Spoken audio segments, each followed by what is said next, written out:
5 வருஷம் அவர் ஆட்சி பண்ண லட்சணத்துல அடுத்த தேர்தலில் அவரால் எதிர்கட்சியா கூட உட்கார முடியல. புரியுதுங்களா?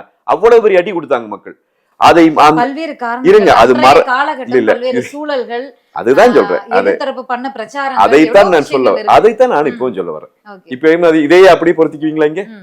அப்போ ஒரு வெற்றி தோல்வியை நிர்ணயிக்கிறதுக்கு பல்வேறு காரணங்கள் இருக்குது, பல்வேறு காரணிகள் இருக்கிறது. பல பேரை கூட்டிட்டு வந்து அவங்களுக்கு ஆயிரக்கணக்கான கோடிகளை அள்ளி கொடுத்து, அதே எந்த பார்ப்பனியத்தை எதிர்த்தார்களோ அந்த பார்ப்பனியத்தோடய இங்க வந்து தேர்தலை சந்தித்து பொய்யான வாக்குறுதிகளை அள்ளி கொடுத்து, இன்னும் ஒருபடி நான் மேலே போய் சொல்லுகிறேன், கருணாநிதி அவர்கள் மறைந்து விட்டார், ஒருவேளை திமுக திருந்தி இருக்குமோ என்று மக்கள் நினைத்ததால் அந்த 130+ தொகுதிகளை கொடுத்து இவர்களுக்கு ஆட்சியை கொடுத்தார்கள். எனவே நாங்கள் வலுவான எதிர்கட்சியாகத்தான் அமர்ந்திருந்தோம்.